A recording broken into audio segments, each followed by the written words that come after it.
नमस्कार, शाम के 5 बजने को है। आप देख रहे हैं डिबेट का नंबर 1 शो दंगल। आपके साथ मैं हूं चित्रा त्रिपाठी। दिल्ली दंगे की गुत्थी अभी सुलझी भी नहीं कि सियासी दंगल का शोर तेज होता जा रहा है। दिल्ली दंगे में पीएफआई कनेक्शन की भी बात सामने आ रही है। दिनों दिन दिल्ली दंगों की फाइल्स खुल रही है तो नए नए वीडियोज भी सामने आ रहे हैं, सुराग भी मिल रहे हैं और किरदार भी बढ़ते हुए चले जा रहे हैं। लेकिन सबसे बड़ा सवाल है कि आखिर वो कौन है मास्टरमाइंड जिसने पर्दे के पीछे से साजिश रची, जिसने दिल्ली के सीने पर पीछे से वार किया, जिसने मोहरा बनाकर छोटे छोटे बच्चों के हाथों में हथियार और पत्थर थमा दिए, जिसने दिल्ली को दंगे की आग में झोंक दिया। पुलिस सभी मामलों की जांच तो कर रही है, लेकिन दिल्ली के दामन पर यह जो दाग लगा है, क्या उसे हमारा समाज छुड़ा पाएगा? क्या एक समाज के तौर पर हमारी नैतिकता इतनी कमजोर हो गई है कि हमने दूसरे धर्म का सम्मान भी करना छोड़ दिया?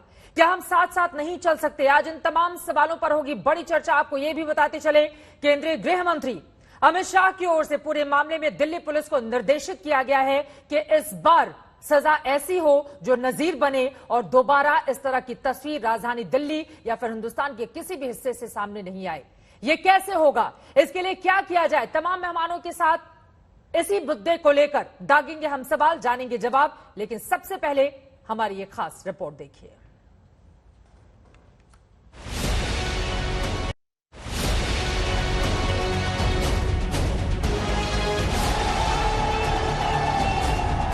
आखिर कैसे पल भर में सुलग गई दिल्ली? आखिर कैसे मरने मारने पर उतारू हो गए लोग? आखिर कैसे पुलिस के सामने बेकाबू हो गई भीड़? बरसने लगे पत्थर, लहराने लगी तलवारें, चल गई गोलियां।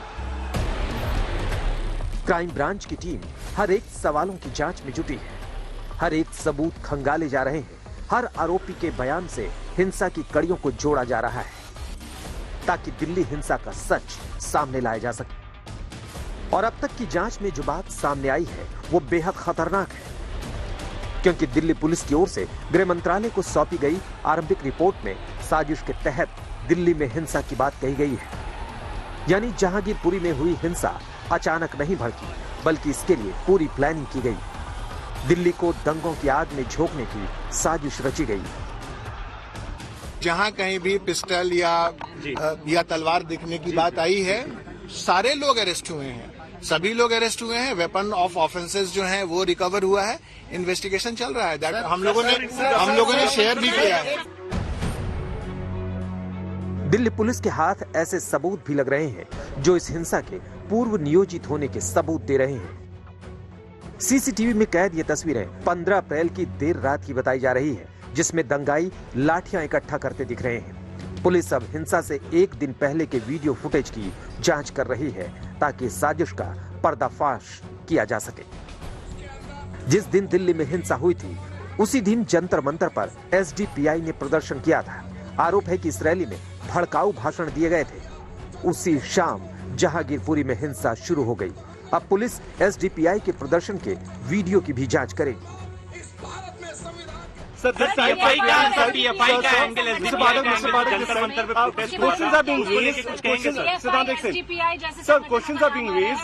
देखिए, ये इन्वेस्टिगेशन का विषय है, ये तो आगे इन्वेस्टिगेशन में चीजें सामने आएंगी, तभी उस पर कोई कमेंट या वो डिटेल बतलाया जा सकता है।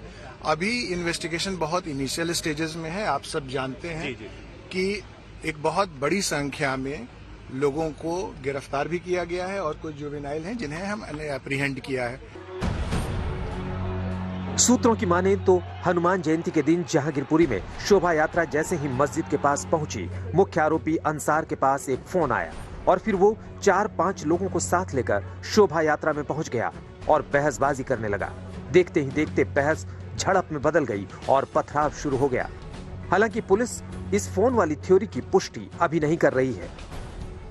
उधर शोभा यात्रा के संयोजक और जहांगीरपुरी हिंसा में जख्मी उमाशंकर दुबे ने तो अंसार पर धमकाने का आरोप लगाया।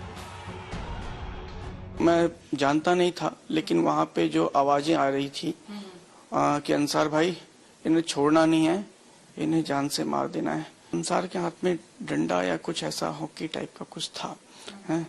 तो मैंने अंसार को बोला भी कि अंसार ये क्या करवा रहा, निहत्ते हैं। उससे मैंने इतनी देर में उसने मेरा हाथ छुड़ा के वो दूसरी तरफ भागा, तब तक मेरी गर्दन पे तलवार से पीछे से किसी ने वार किया। उसने बोला कि जो किया उसे तो भुगतना पड़ेगा। ये अंसार के शब्द थे। अंसार के शब्द थे। हाँ, ये बोल के वो दूसरी तरफ भगा, पीछे से मेरे पर हमला हुआ और पुलिस वाले थे वहां पे, उन्होंने मेरा हाथ पकड़ के तुरंत खींचा अपनी तरफ को। एक सवाल तीसरी शोभा यात्रा की इजाजत को लेकर भी उठ रहे हैं, जिसे पुलिस ने FIR दर्ज की है। हालांकि हिंदू वाहिनी के अध्यक्ष अरविंद मिश्रा का साफ साफ कहना है कि उनके पास शोभा यात्रा की परमिशन थी। के पास परमिशन थी? हाँ, मेरे पास परमिशन थी। क्या उन लोगों के पास परमिशन थी जो तीसरी शोभा यात्रा निकली? देखिए, तीसरी शोभा यात्रा का परमिशन थी या नहीं थी ये मेरे को पूरा मालूम नहीं है, लेकिन इंटीमेशन डीसीपी को की गई थी उसकी। और इससे पहले हम 2010 से यात्रा निकालते हैं, पुलिस कभी भी रिटर्न परमिशन देती नहीं है।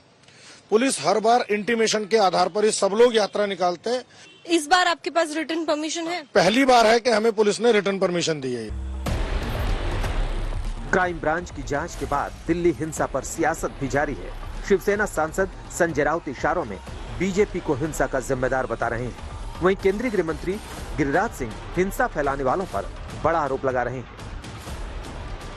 सेकुलर बातें कह करके ये कहते हैं गांधी जमुनी संस्कृति है। कौन सी गांधी जमुनी संस्कृति? गांधी जमुनी संस्कृति यही है। आज तक तो कभी तजिया के जुलूस पर लाठी और भाला या पत्थरों से नहीं हुआ है, कोई बता दे। नगर निगम के चुनाव आपने पहले आगे कर दिए, जो डेट थी, जो तय था, शेड्यूल था, वो शेड्यूल को आपने भंग करके आगे के लिए बना दिया है और आप दंगे कर दिए। ये सब जो कुछ चल रहा है, ये नगर निगम चुनाव जीतने के लिए आपके पास कोई इशू नहीं है। इसलिए दिल्ली पुलिस इस मामले में अब तक 3 मुख्य आरोपियों समेत 2 दर्जन से अधिक दंगाइयों को गिरफ्त में ले चुकी है। पूछताछ के दौरान सोमवार को फिर हुई पत्थरबाजी की घटना से पुलिस पूरी तरह चौकन्नी है।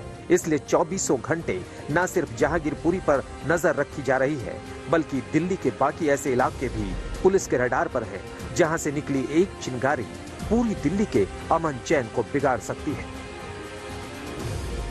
दिल्ली से अरविंद ओझा और हिमांशु मिश्रा के साथ आज तक ब्यूरो।